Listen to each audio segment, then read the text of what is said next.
इस मुल्क के हर शख्स को पता है कि सियासी जमातों में अगर किसी जमात के अंदर गुंडागर्दी का अंसर है तो वो पीटीआई के अलावा कोई जमात नहीं है। अगर बदतमीज़ी किसी जमात के अंदर है तो वो पीटीआई के अलावा कोई नहीं है।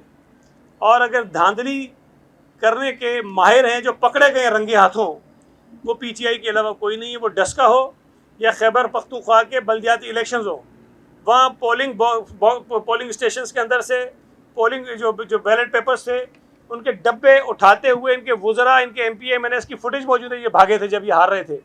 इन्होंने आग लगाई थी पोलिंग स्टेशन के अंदर जाकर जहाँ वो हार रहे थे। तो मैं ये समझता हूँ कि एक मकाम जहाँ पर ये कराची में हारे हैं उस अपनी हार को तस्लीम करें, लेकिन वो नहीं करेंगे इसलिए कि पीटीआई ने आज तक कोई फ़ैसला जो इनके मिजाज के ख़िलाफ़ हो उसको तस्लीम नहीं किया। चाहे वो आवाम का फ़ैसला हो, चाहे वो अदालत का फ़ैसला हो, चाहे वो इलेक्शन कमीशन का फ़ैसला हो, चाहे आपके मीडिया के जो चैनल्स हैं उनकी कोई राय उनके ख़िलाफ़ हो, उसको कभी वो तस्लीम नहीं करते हैं।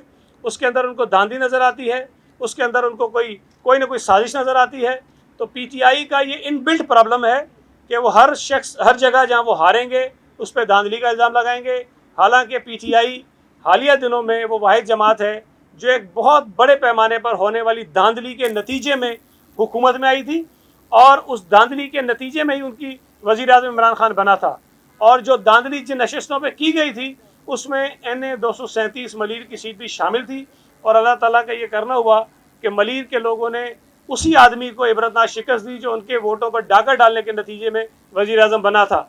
अदालतों में जाने का उनका हक़ है, वो जाएँ, जो मर्ज़ी करें, लेकिन बहरहाल जो अदालत जो अवाम का फ़ैसला है उनको तस्लीम करना चाहिए। 6 जगहों पे इमरान जीता है वो इलेक्शन, ठीक है, एक जगह पे हार गया, वहाँ धांधली हो गई। खुदा का खौफ करो भाई। और एक चीज़ और आपको ज़हन में रखनी चाहिए कि मुल्तान में पाकिस्तान पीपल्स पार्टी के कैंडिडेट अली मूसा गिलानी ने तकरीबन 1,08,000 वोट लिए हैं। और ये वोट इतने हैं कि इमरान खान मर्दान से नहीं ले सका, पेशावर से नहीं ले सका, चारसदा से नहीं ले सका, फैसलाबाद से नहीं ले सका, ननकाना से नहीं ले सका, और हमारे कैंडिडेट ने 1,08,000 वोट लिए हैं। तो पीटीआई को ज़्यादा फिक्रमंद इस बात पर होना चाहिए बजाय ये हकीम बलोच की जीत पर फिक्रमंद होने के कि इमरान खान खुद नशिस्तों पे खड़ा हुआ। तो ये सूरत हाल है।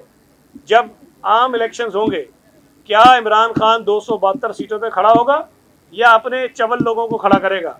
अगर तो मुकदमात मेरिट पे चले, मेरिट पे बने, जितना जुर्म किसी आदमी ने किया है उसी बुनियाद पर केस बनाया जाए तो शायद केसेस का फ़ैसला हो सकता है।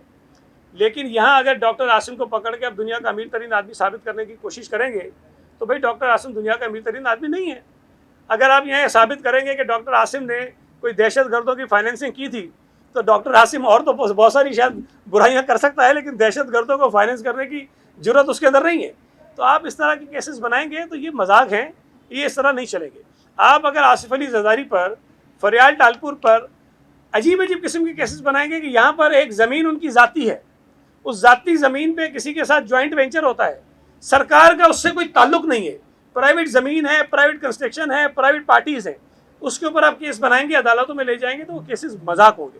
आसिफ अली जरदारी पर इल्ज़ाम आप लगाएंगे कि जी आपने मुबैना जुर्म सिंध में किया है और जाके ट्रायल उसका पंजाब में करेंगे और वहाँ जाके सारे केसेस चलाएंगे, उनको पंजाब की जेलों में डालेंगे, तो मेरे भाई फैसले नहीं होंगे, ये मजाक है।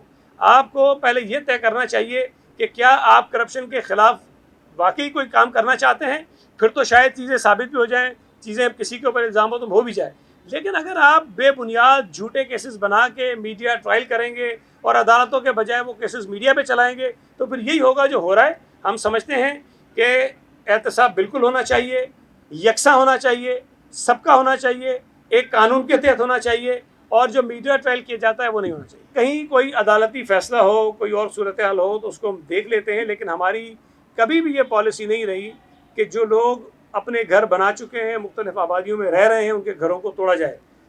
पीपल्स पार्टी के चेयरमैन बिलावल भुट्टो ज़रदारी साहब एक जगह नहीं कई मकामात पर ये कह चुके हैं कि अगर कहीं गरीब आदमी ने गलत भी घर बना लिया है और उस जगह को उससे खाली करवाना ज़रूरी है किसी भी वजह से, अदालत का फैसला कोई वजह है, तो हम कहीं ना कहीं उसको रीसेटल करेंगे, उसके बाद जगह खाली कराएंगे, उसको कोई ना कोई मौका ज़रूर देंगे कंपनसेशन का।